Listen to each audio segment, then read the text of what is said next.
ำหรับผมก็อยากบอกตัวเองว่าแบบดีแล้วทุกวันนี้แบบที่อยู่ตรงนี้ได้แล้วก็เดี๋ยวจะพัฒนาตัวเองอีกให้แบบให้แฟนคลับรู้สึกไม่เสียใจที่ชอบพวกเราเนาะไม่ที่ชอบผมอะไรเงี้ยก็จะพัฒนาตัวเองให้เหมาะสมกับความชอบของทุกคนแล้วกันครับครับก็อยากจะบอกตัวเองว่าเนี่ยตอนนี้เก่งมากๆแล้วอะไรที่ทำอยู่ก็อยากให้ทำต่อไปอย่าท้ออย่าเหนื่อยอะไรเงี้ยถ้าเหนื่อยก็ต้องพยายามสู้ต่อไปก็อย่ายอมแพ้แล้วก็ทำตัวเองให้ดีที่สุดในทุกๆวันเพื่อทุกคนที่เขาดูเราหรือว่าทุกคนที่เขาติดตามเราก็เป็นตัวอย่างให้เขาเป็นตัวอย่างที่ดีให้เขาอย่าให้ตัวเองแบบเหลวไหลไปนอกลู่นอกทางก็ขอกลับมาในรอยที่เป็นอยู่ตอนนี้ดีมากๆแล้วก็พยายามแบบบาลานซ์มันต่อไปแล้วก็ทำให้มันดีขึ้นเรื่อยๆ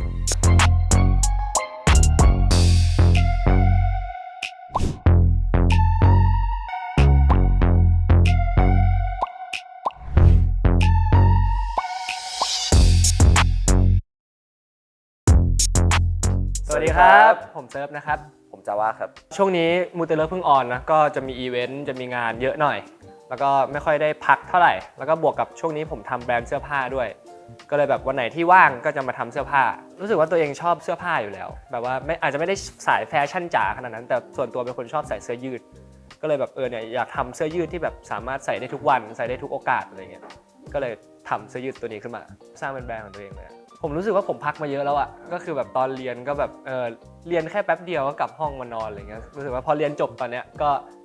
ก็อยากออกมาทำงานทุกวันโอ้โหคล้ายๆพี่เซิร์ฟเลยครับเพราะว่าเราก็ทำงานอยู่ด้วยกันแทบทุกวันแล้วก็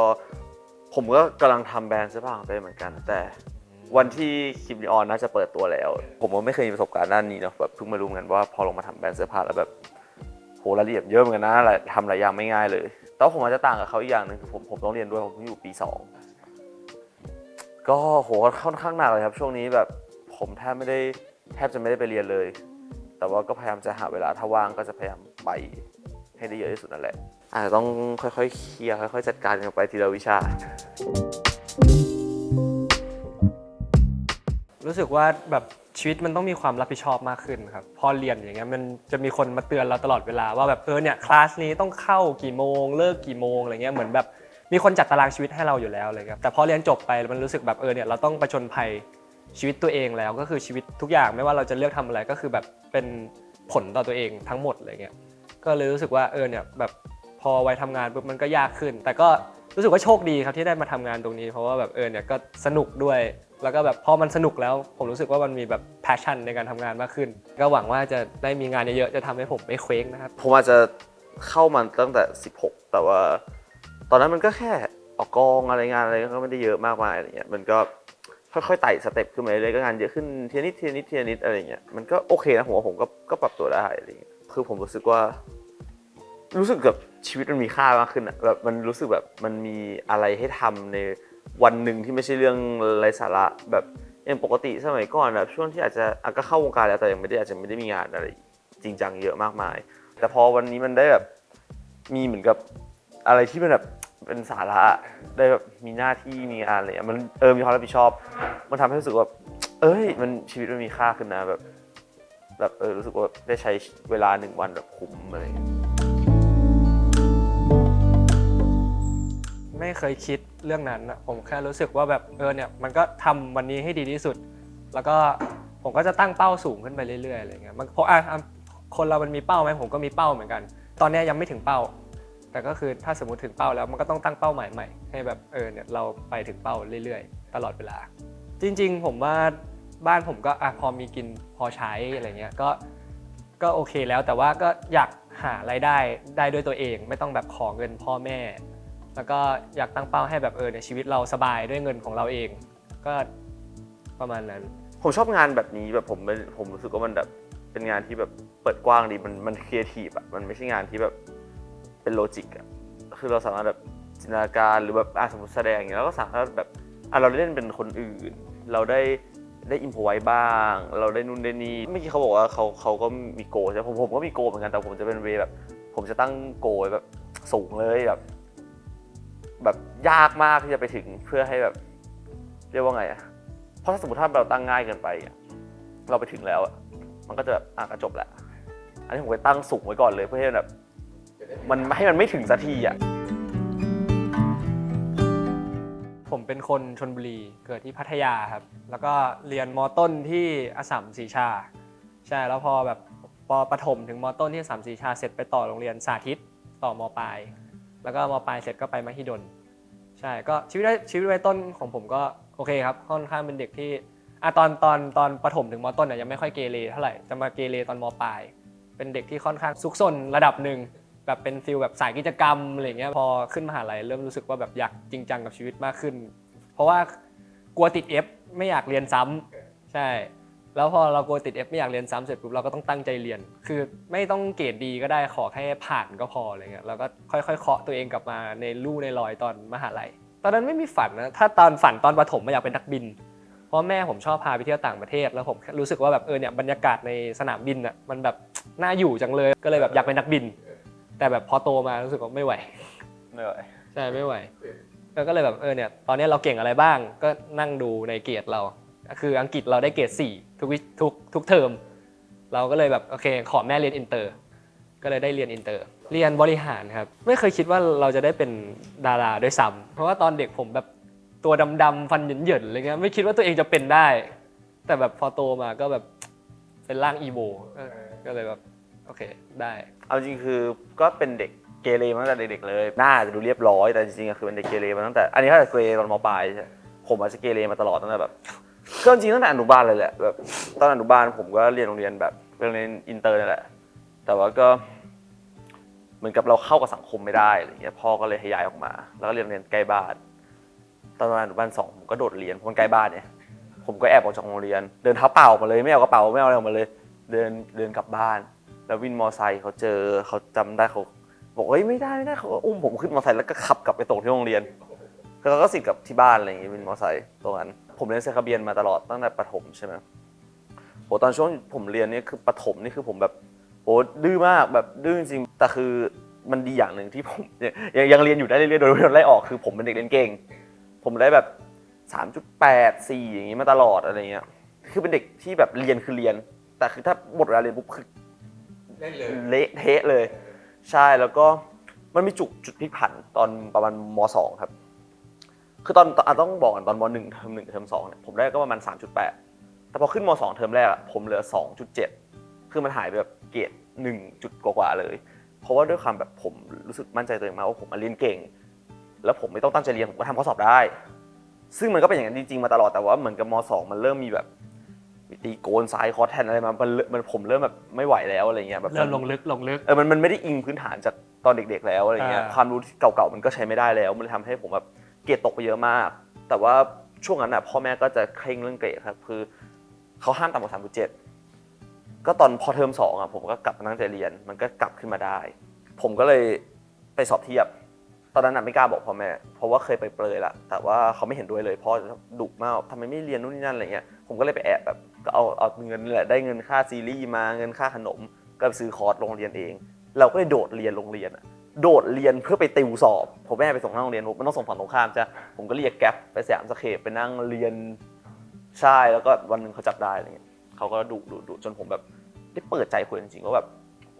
ป้ามาแบบจริงๆว่าจะว่าเรียนต่อมันไม่จบอยู่แล้วแบบด้วยเกรดอะไรเงี้ยมันยากมากๆจนวันนึงพ่อก็ยอมแต่ยังไม่ให้ลาออกตอนนั้นม.6 แล้วพ่อก็ให้ลาหยุดยาวไปติวสอบ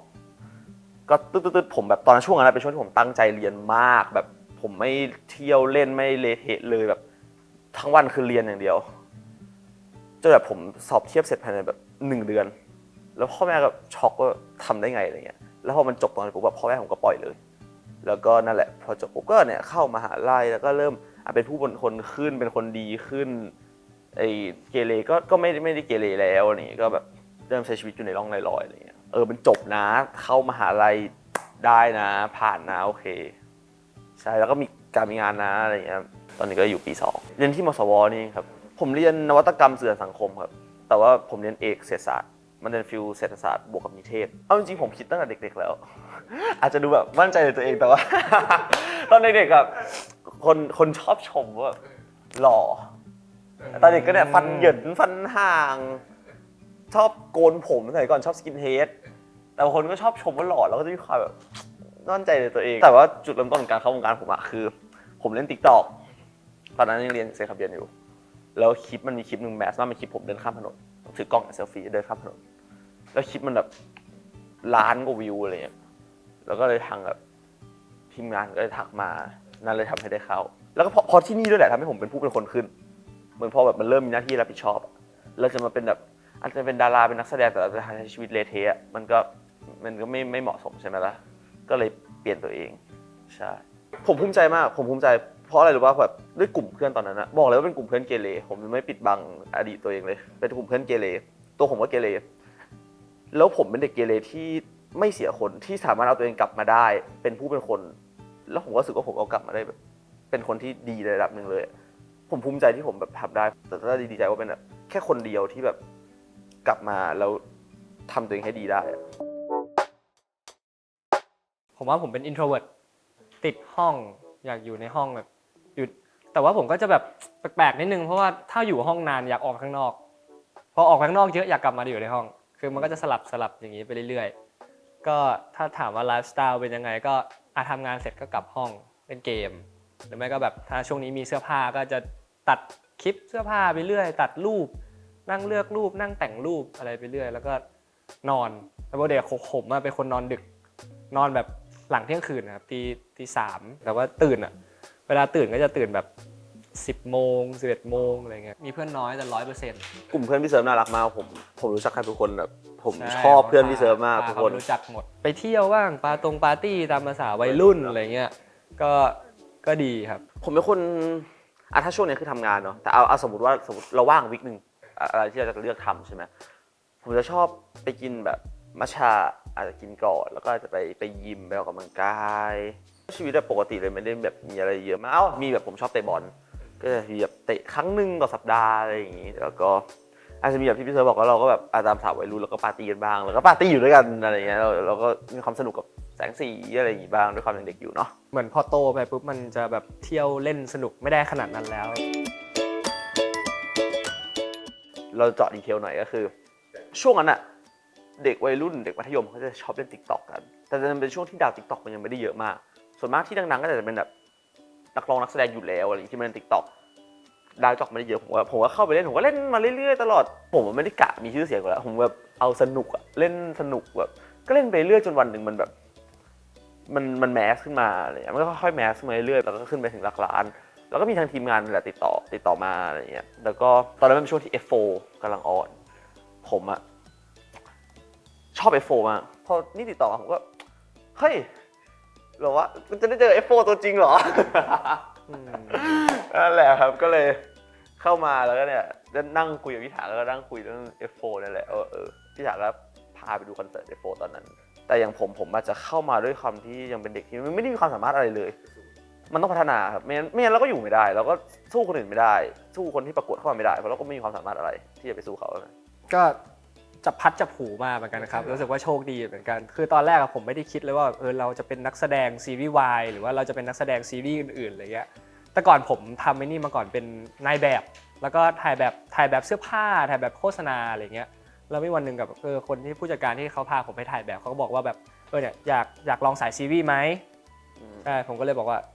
ได้ครับไปมาเขาก็แบบเนี่ยลองมาเข้าที่ GMM TV ไหมผมเลยบอกเนี่ยเห็นแบบดาราดังๆเขาอยู่ เยอะมากเลยเช่นจาว่าภพธรรมตอนนั้นยังต้องเสิร์ชเว็บอยู่เลยซะว่าภพธรรมอะผมก็คิดว่าค่ายนี้มันก็แบบน่าสนใจแล้วก็น่าสนใจมากๆก็ในใจก็มีค่ายนี้ค่ายเดียวเลยที่แบบถ้าสมมุติว่าจะเล่นซีรีส์วายก็จะเข้าสุดท้ายเขาก็พามาคุยกับพี่ถาตอนแรกพี่ถาบอก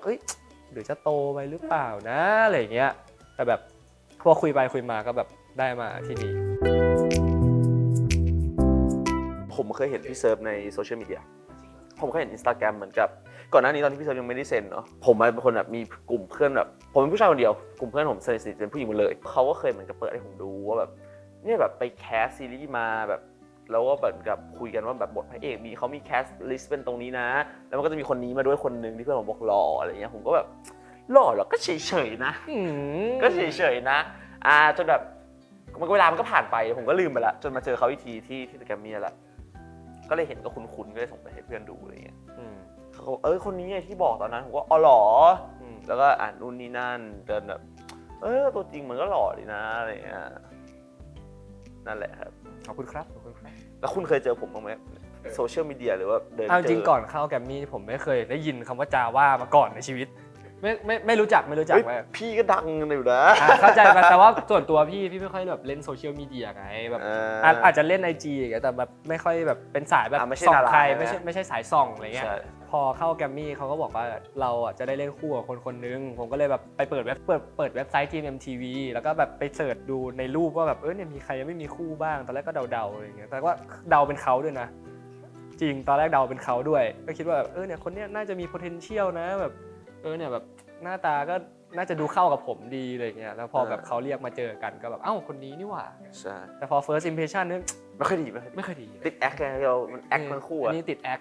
แบบเนี่ยกูอยู่มาก่อนนะมึง โอ้ยอ ใคร ยู่โอ้โหตอนนั้นอยู่มาตั้งปีว่าอยู่มา3 ปีนะเว้ยตอนนั้นน่ะโอ้โห ก็คือตอนแรกที่เราเจอกันครั้งแรกเลยยังตึงกันอยู่ด้วยความที่ผมมาเป็นเพิ่งเข้า GMMTV มาเมื่อแบบไม่ถึงปีครึ่งก็คือแบบเป็นแบบน้องใหม่มากๆถึงอายุจะเยอะกว่านะแต่แบบหมายถึงว่าประสบการณ์ที่อยู่ที่เนี่ยคือเด็กมากๆคือเขาว่าอยู่มาสักพักแล้ว3 ปีอะไรเงี้ยเขาก็จะมีความแบบกูอยู่ที่นี่มาก่อนนะชวนกูคุยก่อนสิอะไรเงี้ย ก็คือเขาผมว่าพี่เซิร์ฟเป็นคนประเภทที่แบบ จะรอให้เขาเข้าหาใครไม่ได้เพราะเขาไม่เข้าหาใครอ่ะเราต้องแพมเข้าหาเขาด้วยแบบพื้นฐานตัวเขาแล้วอะก็เลยต้องแบบ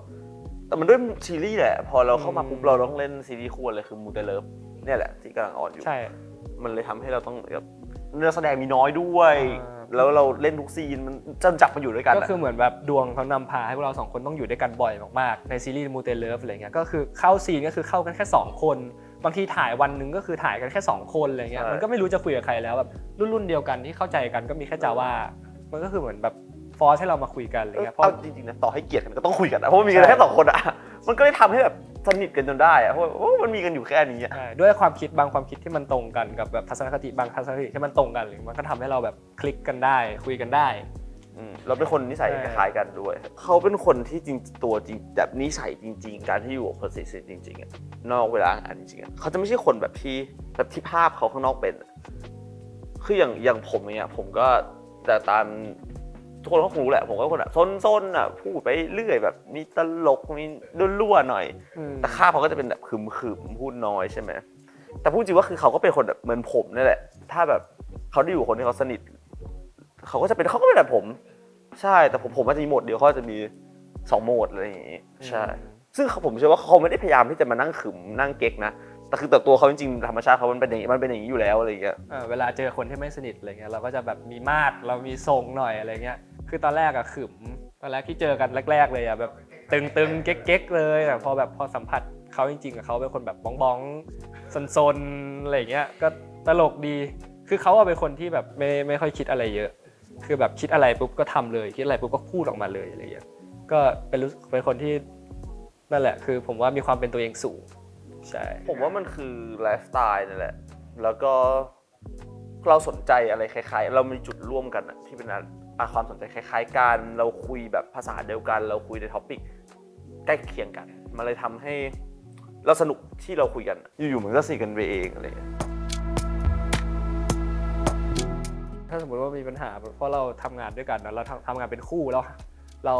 รารับงานด้วยกันเราประสบความสำเร็จไปด้วยกันอะไรเงี้ยถ้าสมมติว่ามีปัญหาแค่เล็กน้อยนิดนึงอะผมก็พร้อมที่จะคุยกับเขาเพราะว่าเขาก็คืออนาคตของผมก็คืออนาคตของเขาเหมือนกันยังไงเราก็ต้องคุยกันอยู่แล้ว แล้วเหมือนเป็นหุ้นส่วนบริษัทกัน ใช่ คนละครึ่งอะเราก็ต้องแบบเราจะมีประชุมบอร์ดกันบ้างต้องประชุมบอร์ดกันหน่อยแบบมานั่งอะไรกันบ้างแต่ว่า ใช่คือผมว่าจาว่าก็น่าจะโตพอแล้วผมก็น่าจะโตพอที่แบบไม่สามารถจะทะเลาะกันแล้วไม่คุยกันคือจะทำให้เรามันจะทำให้มันพังในแบบปัญหาเล็กๆน้อยๆผมว่าก็ แต่พูดจริ ไม่ ง ใช่ ว่ามันไม่ได้มีแค่เรา2 คนหรอกมันหมายถึงว่าเรามีเรียกว่าอะไร CEO ที่คอยแบบสามารถมีทุบโต๊ะได้เราอาจจะเป็นหุ้น2 คนที่เถียงกันแต่เรามี CEO คอยทุบโต๊ะว่านี่นะ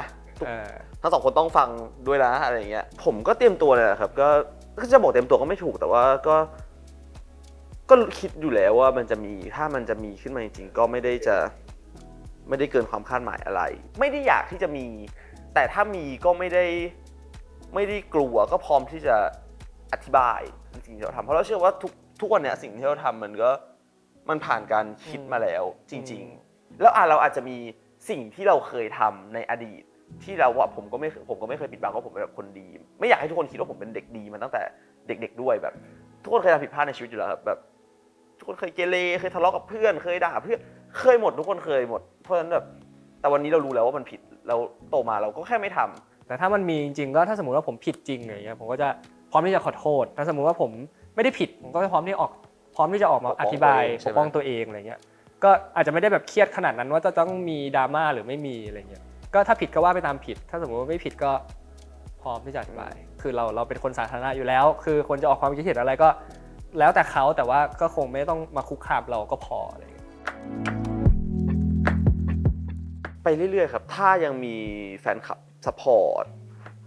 ยังมีผู้ใหญ่ยังมีทีมงานทุกคนที่ยังเอ็นดูพวกเราอยู่เราก็พร้อมที่จะอยู่ไปได้เรื่อยๆเหมือนกันนี่แหละอยู่ได้เพราะทุกคนนั่นแหละครับทั้งทีมงานผู้ใหญ่หรือว่าแฟนคลับอะไรเงี้ยถ้าไม่มีก็อยู่ไม่ได้ยังเป็นด้อมเล็กๆอยู่ครับยังเป็นด้อมเล็กๆอยู่ ดีใช่ครับก็รู้สึกดีใจมากๆครับก็ไม่ได้คิดว่าแบบวันหนึ่งเราจะมีคนรักมากถึงขนาดนี้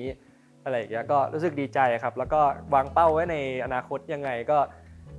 เหมือนจะว่าแหละครับก็ทำไปเรื่อยๆจนกว่าแบบวันหนึ่งเขาจะไม่อยู่กับเราอะไรเงี้ยผมก็อาจจะออกมาทำอย่างอื่นอะไรเงี้ยแต่ถ้าสมมติว่ามันได้ไปเรื่อยๆก็อยากให้มันไปเรื่อยๆมากกว่าอยากให้มันโตขึ้นไปเรื่อยๆมาก ผ ก ม ว่า ว่าเราเห็นตรงกันเราสองคนอ่ะจะไม่ออกจากวงการ แต่เราจะออกแต่เมื่อวงการออกจากเราเอง ใช่ รู้สึกแบบ appreciate มากกว่ารู้สึกว่าเนี่ยเขาอาจจะเห็นอะไรสักอย่างในตัวเรากับตัวจาว่าอะไรเงี้ยแล้วก็รู้สึกดีใจบวกกับรู้สึกกดดันด้วย เพราะว่าเนี่ยเราเพิ่งเข้ามาเลยแล้วเราได้เล่นเป็นตัวเอกเลยอะไรเงี้ยก็รู้สึกว่าเราต้องทำให้ได้ดีที่สุดถ้าทำไม่ได้รอบนี้ผมไม่รู้ว่าผมจะได้โอกาสนี้อีกเมื่อไหร่ใช่ก็เลยแบบต้องพุชตัวเองขึ้นมา เขาถูกใจมากเลยคนนี้เขาช ผ อบ มชอบมากเลยครับแบบโอ้โหตอนนั้นผมจำได้ว่าผมเล่นฟิตเนสอยู่แล้วแบบพี่เขาก็ทักมาว่าเนี่ยสนใจเล่นมูเตเลิฟไหมอะไรเงี้ยเราได้เล่นเป็นคู่หลักนะผมก็ฮะคู่หลักเลยเหรอผมเพิ่งเข้ามาแค่เดือน2 เดือนเองนะอะไรเงี้ย มูเตเลิฟเรื่องอะไรวะแปลว่าอะไรว่ามูเตเลิฟ ตื่นเต้นมากเลยโทรหาเขาเพราะว่าเขาอยู่มาก่อนอะไรเงี้ยก็เลยแบบคิดว่าแบบเขาคงมีประสบการณ์อะไรเงี้ยเขาก็บอกเนี่ยมันเป็นเรื่องสั้น4 ตอนอะไรเงี้ยผมก็4 ตอนก็ดีวะ4 ตอนก็เอาแบบชอบอยากเล่นเรื่องเกี่ยวกับอะไรหรออะไรเงี้ย ตื่นเต้นเพราะว่าเราก็รู้อยู่แล้วมันคือซีรีส์สั้นแล้วผมเป็นคนชอบดูซีรีส์ที่แบบต่างประเทศเนาะมันจะมีแบบซีรีส์5 ตอน6 ตอนอะไรเงี้ยผมรู้สึกว่ามันกระชับมันเนื้อเน้นๆแล้วเนื้อเรื่องมันดำเนินแบบชับมันดำเนินการโดยตั้มแล้วตั้มคือเป็นเด็กที่อยากจะเป็นหัวหน้าแก๊งมากๆก็เลยไปบนที่ศาลบอกว่าเนี่ยถ้าได้เป็นหัวหน้าแก๊งก็จะมาทำบุญ9 วัดแล้วพอมันได้เป็นหัวหน้าแก๊งจริงๆแล้วมันลืมแก้บนแล้วพอมันลืมแก้บนปุ๊บเรื่องราวสวยๆในชีวิตมันก็เข้ามาแบบเดินอยู่ดีๆกระถางต้นไม้ตกตรงหน้าอะไรเงี้ยก็แบบเครียด โดนเขากระทืบ โดนเขากระทืบบ้างไปลื่นเปลือกกล้วยบ้างเพราะเราไม่ได้ ลูกกระจอกผมกระทืบ เพราะว่าไม่ได้แก้ไม่เกี่ยวเพราะสีมือนะเพราะว่าไม่ได้แก้บน เดี๋ยวจะรอดูตอนท้ายๆตอนแก้บนเสร็จแล้ว พอลืมแก้บนมันก็ต้องกลับไปแก้บน9 วัดพอจะแก้บน9 วัดเสร็จปุ๊บก็ไปเจอเขา ผมก็บนไว้เหมือนกันแต่ว่ายังไม่เฉลยเพราะว่าบนไว้ว่าอะไรผมก็บนไว้เหมือนกันแต่ไม่ได้บนแบบวรรณบีแบบไอ้นี้แน่นอนแล้วผมไปรู้เรื่องเพราะว่ามคทายกประกาศว่าเขาบนเรื่องอะไรไว้ใช่ปะแล้วตอนนั้นผมก็จะไปคนเดียวไอ้เนี่ยวิ่งตามมาเพื่อที่จะมาเฝ้าไม่ให้ผมเอาเรื่องที่เขาบนไว้ว่าจะเป็นหัวหน้าแก๊งไปแฉใช่เขาต้องตามมาเฝ้าไม่ทำให้แบบได้อยู่ด้วยกันมันก็ตีกันทะเลาะกันโอ้ปทุมไพศาลนะเป็นหัวหน้าแก๊งปทุมไพศาลตัวละครตัวนี้เป็นตัวละครที่เป็นหัวหน้าแก๊งที่ไม่ได้เหมือนหัวหน้าแก๊งเลยคือแฟชั่นรอยสักจะมีความแบบมันมีแบบเรียกว่าไงการ์ตูนมีความน่ารักหรือว่าด้วยคาแรคเตอร์เป็นคนที่ชอบแบบบ้องคุยกับปลาสวายเพี้ยนสักฉักเชิงเซาที่แขนอะไรอย่างเงี้ยแบบเป็นหัวหน้าแก๊งที่ไม่มีความเป็นหัวหน้าแก๊งมีความเป็นหัวหน้าแก๊งอย่างเดียวคือเขาเป็นคนที่ถ้าเทียบกับตั้มแล้วบทที่พี่เซิร์ฟเล่นมีความโตมากกว่านิดนึงมีความแบบแต่ก็จะบอกขนาดนั้นก็ไม่ได้แต่มีความแบบมีสติมากกว่าผมก็เอาความอะไรพวกนี้มาจากสมัยก่อนสมัยเป็นแบบม.ปลายอะไรเงี้ยเอามาแบบลองแบบอะแดปดูบ้างอะไรเงี้ยพูดเลยว่าซีรีส์มูเตเลิฟเป็นเรื่องที่ยากที่สุดตั้งแต่ถ่ายมาแล้วตั้งแต่เคยเล่นมาด้วยความที่ผมว่ามันไม่ได้ยากด้วยแค่บทหรือว่าคาแรคเตอร์ด้วยแหละด้วยโลเคชั่นก็ยากตั้มครับตั้มเป็นหัวหน้าแก๊งเหนืออินเป็นคาแรคเตอร์ตั้มมันจะเป็นฟีลแบบว wanna be นิดนึงคือเป็นเด็กที่แบบคิดว่าแบบการได้เป็นหัวหน้าแก๊งมันเท่มากๆการได้แบบเราคุมคนอื่นอะไรเงี้ยเรามีลูกน้องเยอะมันคือเท่มากๆคือตั้มก็คิดว่าแบบเนี่ยอยากจะเป็นหัวหน้าแก๊งให้ได้ คือทำยังไงก็ได้ให้เป็นหัวหน้าแก๊งอะไรเงี้ยแต่ว่าตัวตนคาแรคเตอร์ตั้มจริงๆอ่ะมันไม่ได้เหมาะกับการเป็นหัวหน้าแก๊งขนาดนั้นเพราะว่ามันเป็นฟีลแบบทำอะไรมันก็จะวึดไปตลอดทำอะไรมันก็จะตลกตลอดเลยอะไรเงี้ยแต่ว่าไอ้ตั้มอยากเป็นก็คือมันก็วันนาบีแหละใช่แต่ว่าคือไอ้ตั้มก็มันก็ไปบนที่ศาลไว้ว่าแบบอยากเป็นหัวหน้าแก๊งนู่นนี่นั่นแล้วแบบพอไปบนเสร็จปุ๊บมันก็จะได้เป็นจริงๆแต่ว่าการเป็นหัวหน้าแก๊งของตั้มมันแบบมันเพราะว่าดวงจริงๆมันแอบเหมือนตัวผมนิดนึงเพราะว่าผมมีความแบบถ้าสมมติว่าผมสนิทกับใครอย่างเงี้ยผมจะโชว์มุมบ้องมุมเด็กๆออกมาอะไรเงี้ยก็เอาส่วนตรงนั้นแหละมาใส่ในตั้มบวกกับว่าเนี่ยม.ปลายเราก็เป็นเด็กเกเรนิดนึงอะไรเงี้ยก็เอาความเกเรตรงนั้นมาใส่ตั้มแบบความที่แบบเวลาด่าเพื่อนเวลาแบบแกล้งเพื่อนอะไรเงี้ยเราก็เอาไปใส่ในตั้มประมาณนั้นเพราะว่าตอนม.ปลายผมถึงผมจะเกเรใช่ไหมแต่เพื่อนผมเรียกว่าไอ้ติ๋มใช่เพื่อนผมเรียกไอ้ติ๋มเพราะผมว่าฟีลแบบว่าเนี่ยดูติ่มๆดูน่ารักอะไรอย่างเงี้ยเพราะว่าความติ่มไปใส่ในตั้มด้วยใช่ผมมีปัญหาคอมเมดี้บูผมไม่มีปัญหาบูเนี่ยเดี๋ยวให้เขาพูดบูเพราะว่าเขาเนี่ยบูหนักมาผมนิดเดียวแต่ว่าคอมเมดี้ของผมเนี่ยค่อนข้างที่จะเยอะผมมีปัญหาการเล่นคอมเมดี้มากแบบก่อนผมจะจูนติดว่ามันต้องทำยังไงเพราะว่าคอมเมดี้คีย์มันคือมันต้องเล่นใหญ่มันต้องเล่นการ์ตูนมันต้องเล่นไม่เหมือนชีวิตปกติซึ่งบางทีผมกะไม่ถูกมันต้องใหญ่ประมาณไหนแรกๆผมจะแบบกักมากเลยกลัวมันใหญ่ไปเพราะว่าผมมันใหญ่แล้วแต่ผมเห็นในกล้องมันธรรมดามากผมก็เลยจับจุดได้อย่างนึงคือเล่นใหญ่ที่สุดไปเลยเล่นใหญ่ที่สุดถ้าสมมติมันเกินเดี๋ยวพุ่มกับบอกเองซึ่งส่วนมากพอเล่นใหญ่ไปเลยไม่เคยเกินเลยกำลังดีมากก็เลยเริ่มจับจุดถูกบู๊เป็นไงบอกเขาไปสิมันเหนื่อยแค่ไหนมันหนักหนาแค่ไหนเหนื่อยมากแต่ก่อนนี่คือแบบผมชอบแบบไปซ้อมมวยอยู่แล้วแบบตัวตนปกติผมชีวิตประจำวันชอบไปต่อยมวยกับเพื่อนไปซ้อมมวยกับเพื่อนอะไรเงี้ยแต่ว่าแบบพอมาบู๊ในเรื่องจริงๆแบบความชอบมันแบบช่วยอะไรไม่ได้เลยผมรู้สึกว่าเนี่ยอาจจะชอบจริงๆบู๊เขานัดเช้าอะไรเงี้ยตอนเช้ามีพลังมากชอบมากบู๊เสร็จปุ๊บพอเริ่มตกเย็นมันเริ่มหมด energy มันเริ่มหมดเลยมันเริ่มบู๊ไม่ออกอะไรเงี้ยก็พยายามแบบบูสต์ตัวเองขึ้นแต่ก่อนเราไม่เคยกินเครื่องดื่มชูกำลังมาก่อนเลยแต่พอตอนเข้ากองเนี่ยมันต้องใช้เครื่องดื่มชูกำลัง เพื่อช่วยแล้วคือแบบมันได้ภูมิคุ้มกันจากเรื่องนี้เยอะมากปกติแบบ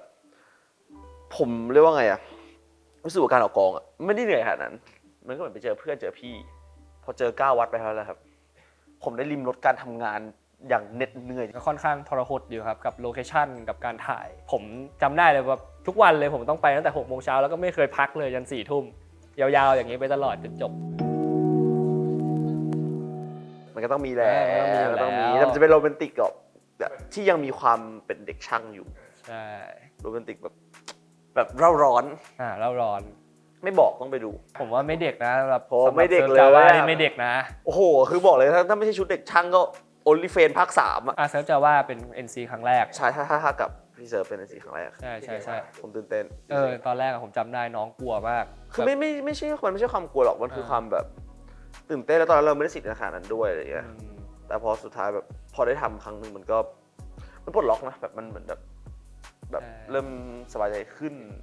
ในครั้งต่อไปจำได้ว่าผู้กำกับบอกพี่เซิร์ฟนำน้องหน่อยแบบว่าเนี่ยจูบไปก่อนอะไรเงี้ยให้น้องตามอะไรผมเป็นคนนำแล้วให้เขาจูบตามอะไรเงี้ยไปเรื่อยๆเพราะตอนแรกเขาตื่นเต้นผมจำได้ว่าผู้กำกับบอกตาว่าตัวแข็งแล้วอะไรเงี้ยก็คือว่าเป็นการปลดล็อกให้น้องเขาเพราะหลังจากนั้นน้องเขาโฟล์มากตัวแข็งไม่ใช่เก่งกล้ามเก่งซิกแพคแสดงว่าทุกคนจะได้เห็นเราจูบกันแล้วถอดเสื้อไปด้วยแต่ว่าอาจจะเป็นไม่รู้เขาตัดให้เห็นเยอะขนาดไหนอะไรอย่างงี้ผมว่าคาแรคเตอร์ผมกับคาแรคเตอร์จาว่าเขาชอบขายแบบเซ็กซี่มากกว่าผมว่าแบบหน้าพวกผม2 คนมันแบบมันไม่เหมาะกับอะไรที่แบบน่ารักมันเร่าร้อนใช่เพราะว่าผมว่าด้วยความที่เป็นผมกับจาว่ามันทำให้แบบต้องมีซีนที่เซ็กซี่ผมเชื่อว่ามันไม่ได้เซ็กซี่แบบในเรื่องมือมันไม่ได้พยายามที่จะเซ็กซี่หรือว่ามันโป๊หรอกแต่มันคือเหมือนกับเป็นความแบบก็ผู้ชาย2 คนเพราะฉะนั้นมันก็เป็นเรื่องปกติมากการที่ผู้ชาย2 คนจะถอดเสื้อพวกผม2 คนก็ฝากด้วยนะครับซีรีส์มูเตเลิฟตอน9 วัดประหลาดตอนสุดท้ายของมูเตเลิฟแล้วนะครับออนทุกวันจันทร์ครับเวลา 20:30 ทาง GMM 25นะครับแล้วก็ True Vision Now ครับครับก็ฝากด้วยครับฝากด้วยนะครับทุกคนฝากด้วยนะครับมามี่